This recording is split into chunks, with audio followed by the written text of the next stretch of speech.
Hey guys, tonight we step into the frozen mud of a Roman frontier camp, where the air bites at your face and the wind howls like a hungry wolf. You pull your cloak tighter, because, let's be honest, you probably wouldn't survive this night without it. So before you get comfortable, take a moment to like the video and subscribe, but only if you genuinely enjoy what I do here. And while you're at it, comment where you're watching from, and what time it is there. I love seeing our little legion spread across the globe. Now, dim the lights, maybe turn on a fan for that soft background hum, and let's ease into tonight's journey together. You find yourself trudging along a muddy path, the kind that swallows sandals whole and smells faintly of wet leather.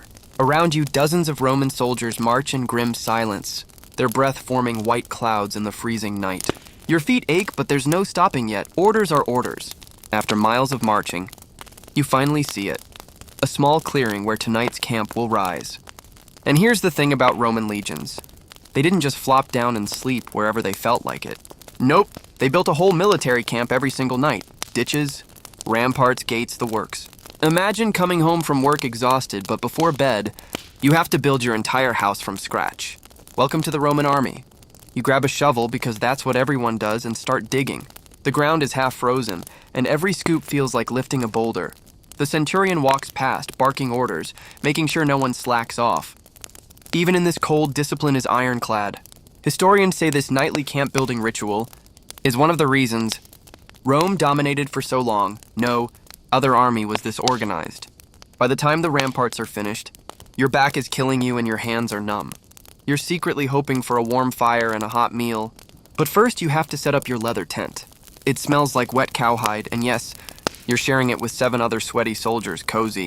Inside the tent, you finally get a moment to rest.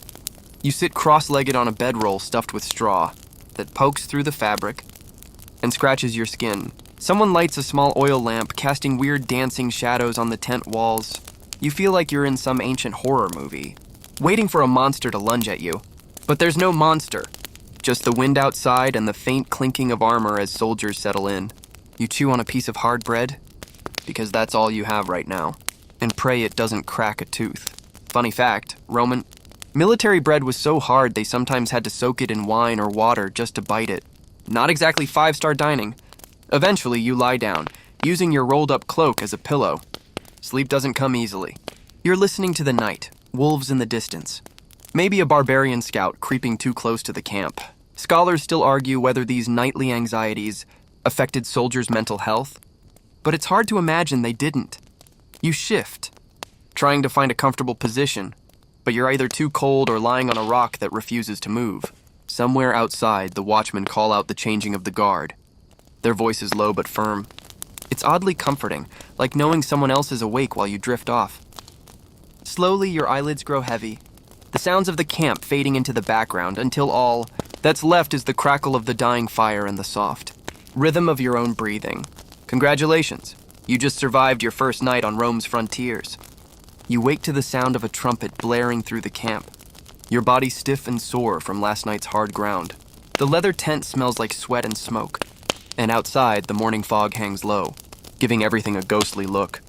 The first thing on your mind? Food. Because if there's one thing a Roman soldier burns through faster than sandals, it's calories.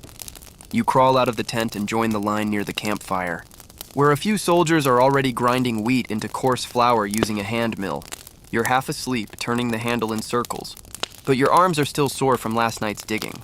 Roman rations were actually pretty decent. Grain, beans, bacon, wine. But here's the catch. You had to cook it yourself. Yep, no chef, no catering. You're the soldier and the chef. You mix the flour with a little water and shape it into flat cakes, which you then bake on a hot stone. The bread is heavy, chewy, and bland, but hey, it keeps you alive. Fun fact, archaeologists have found bits of carbonized bread from Roman military sites, proving just how common this daily ritual was. Some soldiers even got creative, adding herbs or honey when they could get their hands on it. You, on the other hand, are lucky to find a pinch of salt. Breakfast is simple. Bread, maybe some porridge if there's time, and a sip of watered-down wine. No, it's not a wild party.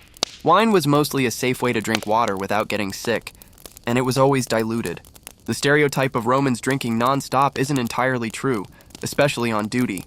While you eat, you swap jokes with the other guys. Someone tells a story about a soldier who accidentally dropped his entire ration into the campfire last night, and now everyone calls him Ash Eater. You laugh, but you secretly guard your own bread like treasure.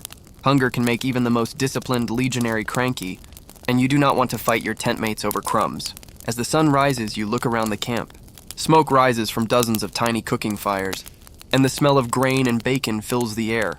For a brief moment, the place almost feels like a village instead of a temporary war zone.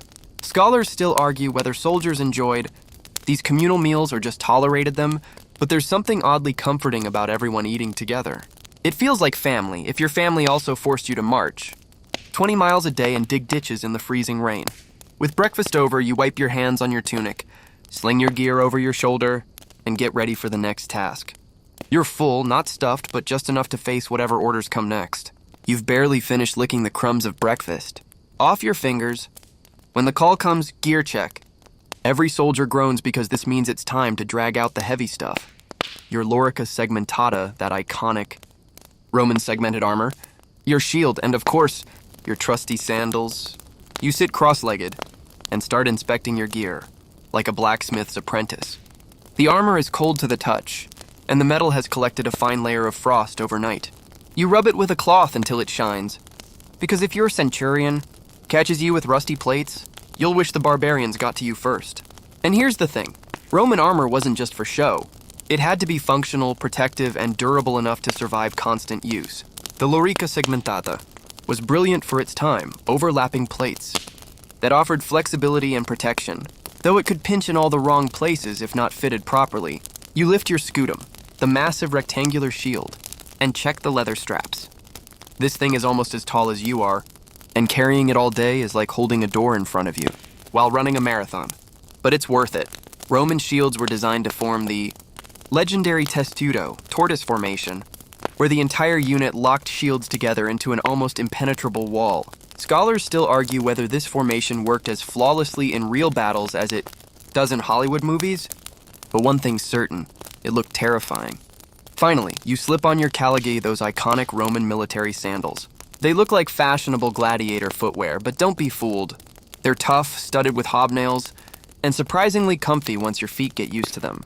The nails make a loud metallic crunch against the frozen ground, so much so that villagers often said they could hear a legion coming long before they saw it. Imagine an entire army producing that. Rhythmic clink, clink, clink. Sound it must have been enough to make enemies rethink their life choices. While you prep your gear, you swap tips with your tent mates. How to stop straps from rubbing. How to patch leather with scraps of cloth. And which soldier's sandals mysteriously vanished last night. Someone probably traded them for wine. By the time inspection is done, you're layered up, shield in hand, sword at your hip, and ready for whatever the frontier throws at you. The sun has risen higher now, glinting off hundreds of polished helmets and shields, turning the camp into a dazzling sea of bronze and iron. It's oddly beautiful, if you ignore the fact that any moment, you might be sent to fight for your life. Your centurion walks past, nodding slightly when he sees your spotless gear. That's the closest thing to a compliment you're getting today. You straighten your back and feel a strange swell of pride. This armor is heavy, sure, but it also feels like a second. Skin now aight. Reminder that you're not just some wanderer in the wilderness. You're a Roman legionary and you're ready. The horn sounds again, echoing through the frosty air, and the entire camp stirs like a giant beast waking up. Today isn't just another march. Today you're building a fort. Not just a camp, but a semi-permanent stronghold right here on the frontier, because apparently Rome decided this patch of nowhere is now officially Roman. You sling your shovel and march to the edge of the clearing. The engineers have already marked out the perimeter with wooden stakes, and the centurions are barking orders like drill sergeants on double rations. First step, dig a ditch. And not a cute little ditch either. This one's wide and deep enough to slow down charging enemies. You and your fellow soldiers dig in perfect rhythm, shovels biting into the frozen earth, mud flying everywhere. Your arms ache, your back screams, and within minutes your face is covered in a lovely mix of dirt and sweat. You mutter under your breath, but no one dares stop. Once the ditch is ready, it's time to pile the soil into a rampart. You stomp it down, layer after layer, until it forms a defensive wall. Then comes the palisade. Rows of sharpened wooden stakes hammered into place like the teeth of some massive wooden beast. By now, your hands are blistered, but the fort is starting to look impressive. Historians still marvel at how fast Roman legions could do this. There are records of entire forts, walls, gates, watchtowers being built in just a few days. No power tools, no modern cranes, just manpower and scary levels of discipline. When the gates are finally up, you step back and look at the work. It's almost beautiful in its symmetry. Straight lines, perfect angles like someone drew it on a blueprint. Inside, tents are set up in neat rows. Storage pits are dug, and a command tent rises at the center like a tiny palace. There's something oddly satisfying about this. Sure, your muscles are on fire, and your tunic is soaked in sweat despite the cold. But you just helped build a fortress that could stand for years. You feel less like a wandering soldier and more like a builder of Rome itself. Night falls and torches are lit along the ramparts. From the watchtower, you can see the dark wilderness stretching in every direction. Somewhere out there, someone might be watching you, waiting for the chance to attack. But now, with this fort around you, you feel a little safer. The gates creak as they close for the night, sealing you and your comrades inside. You collapse onto your bedroll with the satisfaction of a job well done, muscles throbbing but spirit strangely calm. Tomorrow there will be more digging, more building, maybe even a skirmish. But tonight, the walls hold. You'd think being a Roman soldier on the frontier means non-stop action. Raids, battles, heroic last stands. But here's the real secret. Most of the time it's boring. After the fort is built, the trenches are dug, the gates are up, and the patrols are done. You find yourself sitting on a log with absolutely nothing to do. The wilderness stretches silent around you. Your comrades are just as restless, and suddenly, the most dangerous enemy isn't a barbarian, it's boredom. You pull out a pair of dice carved from bone. They're not fancy, just two little cubes that rattle nicely in your hand. Soon, a few other soldiers gather around, betting whatever scraps they can spare, maybe an extra bread ration or a sip of wine. You roll, you win, you lose, you curse in Latin that would make Cicero faint. Romans loved games. Dice board games like Latrunculi, kind of like chess but meaner. Even little knucklebone games not too different from jacks. You can practically hear the camp filling with laughter and shouts as soldiers kill time until the next watch duty. Someone nearby starts telling a story, a tall tale about a soldier who claimed he saw a ghost out on patrol last night. Everyone groans but leans in anyway, because ghost stories hit differently when you're in the middle of nowhere. And yes, scholars still argue whether Roman soldiers genuinely believed in these ghost sightings or just used them to scare newbies. But either way, you definitely glance at the shadows a little more nervously afterward. When you're not gambling or swapping stories, you practice sword drills. Not because you want to, because your centurion insists. You line up in formation, shields raised, swords out, and go through the motions over and over until your arms ache again. But you know why they do it. When the real fight comes, you won't even think, you'll just react. Later, after drills, someone pulls out a simple flute and starts playing a tune. The melody is oddly cheerful, and for a moment, the entire camp feels like a festival. You lean back, staring at the stars overhead, and realize that even out here, far from Rome, life isn't all marching and misery. Sometimes it's just a bunch of guys laughing, singing and waiting for tomorrow. By the time the night watch changes, you've nearly forgotten you're supposed to be at war. Almost. The sun is low, painting the sky in streaks of orange and purple. Work is done for the day, patrols have returned, and the camp has that rare, quiet hum. You sit cross-legged near a dim oil lamp with a wooden tablet in your lap. Tonight you're writing home. You scratch the words into wax with a stylus, each letter careful and slow. Your handwriting isn't pretty, this isn't love poetry, but every mark matters. Dear Mother, the winter is harsher than last year. You pause, trying to think of something hopeful to add. Roman soldiers wrote home often, and archaeologists have found some of these letters on fragile, wooden tablets at places like Vindolanda in Britain. Some talk about boots wearing out. Others complain about the weather. One famous letter even includes an invitation to a birthday party, a little slice of humanity frozen in time. You write about the fort you just built, how your hands are raw from digging, and how one of your tent mates snores so loudly you want to feed him to the wolves. Your tone is joking, because you know your family worries about you, and you don't want to scare them. So, around you, other soldiers are doing the same, scratching letters, sealing them with wax, passing them to the courier who will take them back towards civilization. Some men sit quietly staring into the fire, unable to write because they never learned. They dictate instead, their words clumsy but heartfelt. When you're done, you blow gently on the wax to cool it and press the mark of your legion into the seal. It feels official. You hand it off, feeling both lighter and strangely sad. That letter might take weeks or months to reach home, if it even makes it at all. You lie back and stare at the stars, thinking of your family's faces. Somewhere hundreds of miles away, they're probably sitting down to dinner, laughing, maybe praying for your safety.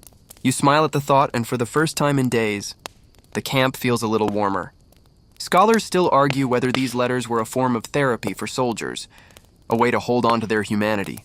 But right now you know this much. Without them, the frontier would feel unbearably empty. You roll onto your side, cloak wrapped tight around you, and drift off to sleep, imagining the moment your letter arrives and someone back home smiles, knowing you're still alive. The next morning, the camp wakes to a different sound, the hard blare of a horn. Not for assembly, but for judgment. You feel a knot form in your stomach. Someone broke the rules last night. And in the Roman army, that never ends well. You gather with the rest of the cohort in the parade ground. The centurion paces, his vine staff, the dreaded vites, tapping against his leg. He calls out the name of the accused. A soldier steps forward, face pale. The crime? Falling asleep on guard duty. Your breath catches. This is serious. Sleeping while on watch doesn't just risk one man's life. It puts the entire fort in danger. The punishment is swift. The centurion signals and 4 men step forward, each carrying rods. You watch as the soldier kneels, bracing himself. Then the flogging begins. The sound of wood striking flesh echoes across the camp, chilling you to the bone. Roman discipline was notorious for its severity. Even minor infractions could earn lashes. Loss of pay or worse, decimation, where every 10th man in a disgraced unit was executed to restore fear and obedience. Scholars still argue whether decimation was common or mostly a threat, but its reputation alone kept soldiers in line. You shift uncomfortably as the punishment continues. The man doesn't cry out, not once. This is a matter of pride now. He must endure it silently. Finally, it ends. He's helped away by his tent mates, bloodied but alive. The centurion addresses you all. His voice is cold but calm. This is what happens when discipline fails. Remember this. You glance at your fellow soldiers. No one meets your eyes. The message is clear. Obey the rules, or this could be you. Later that night, you lie in your tent, listening to the wind. The image of the flogging won't leave your mind. You realize that fear is as much a weapon of Rome as the gladius or the shield. And tomorrow, when it's your turn for guard duty, you know you won't dare close your eyes. The next day starts with the smell of something surprisingly comforting. Fresh bread baking on flat stones. Your stomach growls. After last night's grim display of discipline, this morning feels almost normal. You head to the camp kitchen, where a slave is stirring a pot of bubbling porridge, the army staple known as poles. It's made from barley or wheat, and it's not fancy.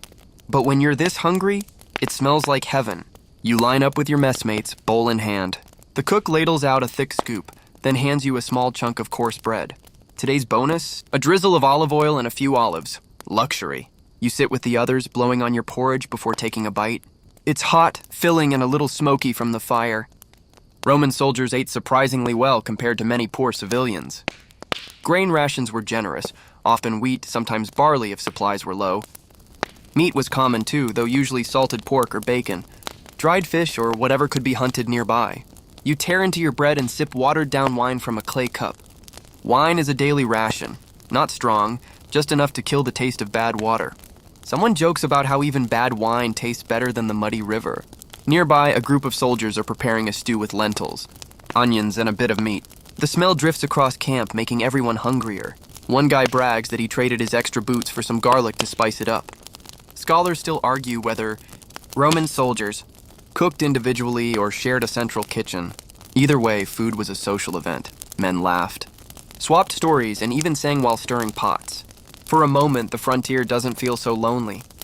When you're done, you lick the last bit of porridge from your spoon and lean back, warm and satisfied. The sun is climbing higher, and soon it'll be time for drills again. But right now, you just enjoy the simple pleasure of being full. You are half asleep, wrapped in your cloak, when a trumpet blast tears through the night. Your eyes snap open. Another blast, louder this time. The camp explodes into motion. "Alarm! Raiders!" Someone shouts. You're already scrambling to your feet, heart hammering. The stars above are still shining, but everything feels darker now, like the night itself is holding its breath. You grab your shield and helmet, fumbling with the straps as shouts and footsteps pound all around you. Fires flare to life as soldiers rush to the gates. Somewhere outside, horses are screaming. You smell smoke. Roman frontier life was dangerous, not just from enemy armies, but from small, lightning-fast raids by local tribes. They struck at night, aiming to burn supplies, kill sentries, and vanish before the legion could respond. You run to your assigned post on the rampart. The gate creaks open and a small patrol charges out to meet the raiders. You can just barely see them in the moonlight. Shadowy figures darting back and forth, throwing torches, yelling in a strange, wild language.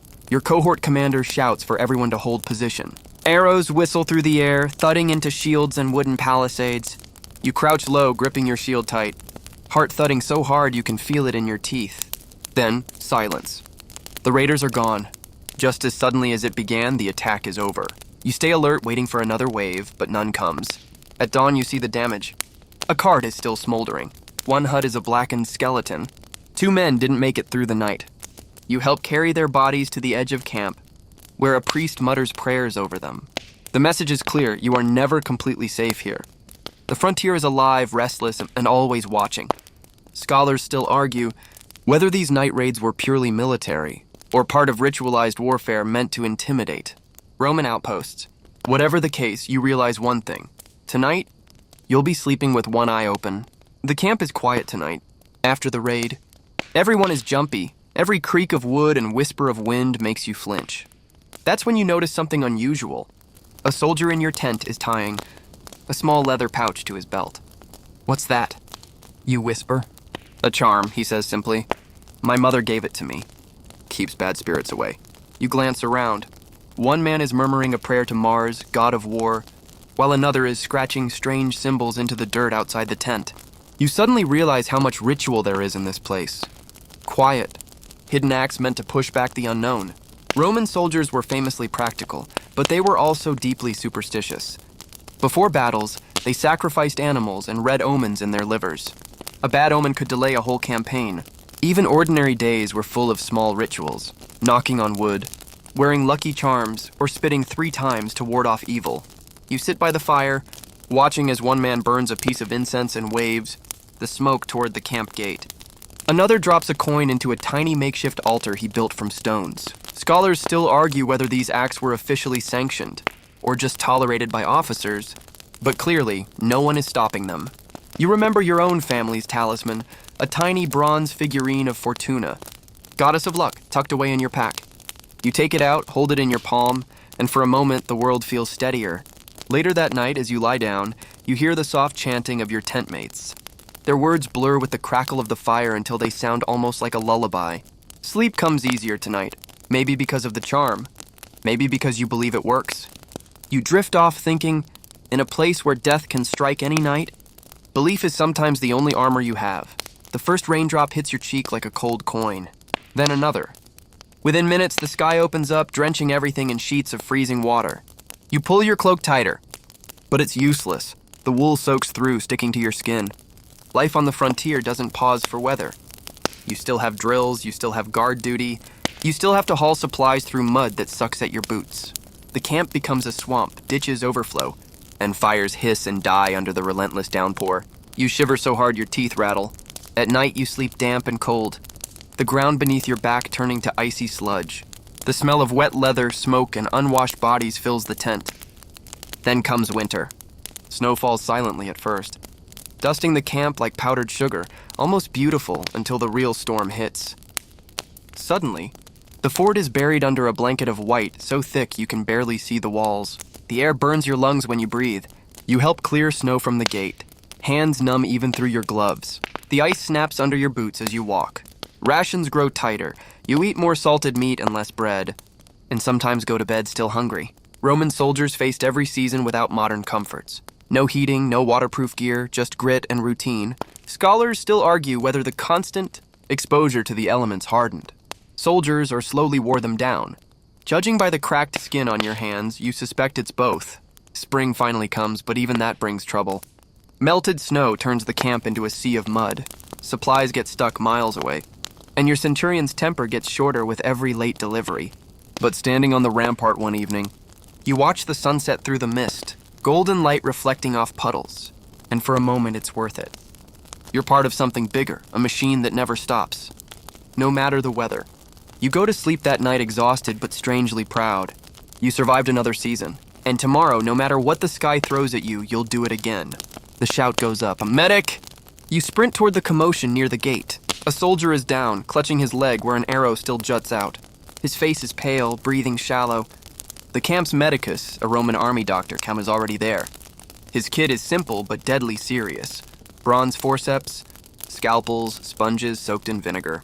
He kneels beside the wounded man, calm as a priest, and starts working. You help hold the soldier down as the arrow is cut free. He screams once, then bites hard on a strip of leather. The medic works quickly, pouring vinegar over the wound to clean it, then stitching it shut with linen thread. Finally, he smears a paste of honey and herbs on the wound, nature's antibiotic. Roman medicine was surprisingly advanced. They used tourniquets to stop bleeding, splints for broken bones, and even performed trepanation, drilling holes in skulls to relieve pressure. Scholars still argue whether battlefield surgery was more life-saving or more brutal, but either way, speed was the difference between life and death.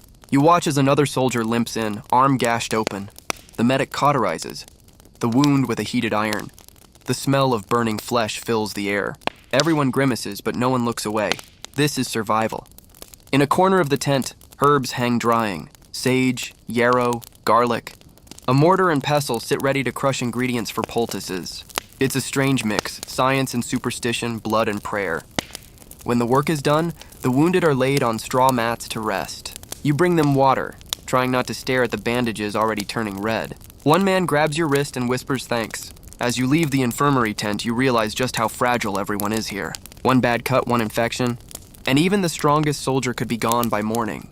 You find yourself clutching your charm again, silently praying you never have to see the inside of that tent as a patient. The next morning, there's no drill, no patrol, but there's no rest either. The centurion announces a work order. Today, you and your cohort are building. You sling a shovel over your shoulder and head toward the construction site. The ground is still wet from last night's rain, making the digging harder. But this is Roman discipline. A fort can rise from nothing in a single day if needed. You and the others dig a deep trench around the camp, the fossa. The dirt is piled up to form an embankment, the agger. Palisade posts are driven into place with a heavy thud, one after another until a wall begins to form. Sweat runs down your back, your tunic sticking to your skin. The rhythm becomes hypnotic. Dig, lift, dump. Your muscles burn, but there's a strange satisfaction in seeing the fort take shape. Roman soldiers were the workforce that built the empire's roads, bridges, and fortifications. They were human machines, laying stone after stone until a road stretched like a ribbon across the wilderness. Scholars still argue whether this constant labor was meant purely for defense, or also as a way to keep idle hands busy. By noon, you switch to road work. Flat stones are hauled from carts and fitted into place with almost artistic precision. You and your tent mates tamp down gravel, leveling it carefully. When finished, the road gleams in the sunlight like a gray scar running through the land. Straight, unbending Roman. You wipe the sweat from your brow and look at what you've built. Tomorrow, troops and traders will march over this very road. Months from now, this fort may save lives. As the sun sets, you're bone-tired but oddly proud. You helped carve Rome's mark into this place, one shovel of earth at a time. Night falls over the fort, but instead of fear, tonight feels almost festive. The day's work is done, and for once there are no drills, no alarms. You sit near the campfire with your tent mates, the flames flickering over tired but smiling faces. Someone pulls out dice carved from bone. Another brings a small wooden board for a game of La Truncoli, the Roman version of chess. Soon there's laughter, groans, and playful insults as coins clink back and forth. One man begins to sing, a rough, low soldier song about marching to the edge of the world. Soon others join in, stomping feet in rhythm. For a moment, the camp feels more like a tavern than a military post. Roman soldiers built bonds that were closer than family. They ate together, fought together, bled together. Archaeologists have found graffiti on barracks walls, and crude jokes, drawings, even love notes, evidence that these men tried to keep their humanity alive. You lean back, feeling the warmth of the fire on your face, watching sparks float into the night sky. The man next to you shares a piece of dried meat from his ration. You trade him a joke you heard from another cohort. Scholars still argue whether this camaraderie was encouraged by officers or simply inevitable in such close quarters. Either way, you know that without these men, this place would be unbearable. The fire burns lower. Someone tells a ghost story that makes everyone glance nervously at the dark woods beyond the palisade. Then there's laughter again, loud, unrestrained. When you finally crawl into your tent, you feel lighter. Whatever tomorrow brings, drills, raids, or punishment, you know you won't face it alone. Dawn breaks cold and gray over the frontier. Your breath fogs as you strap on your armor. The fire from last night is nothing but a pile of ash now. The warmth, the laughter, the ghost stories, all gone with the night. The horn blows, long and low, echoing over the wooden walls of the fort. The camp stirs like a living creature. Men gather their gear, sling their shields, check the edges of their gladiator one last time. You fall into formation with your cohort, shoulder to shoulder, shield to shield.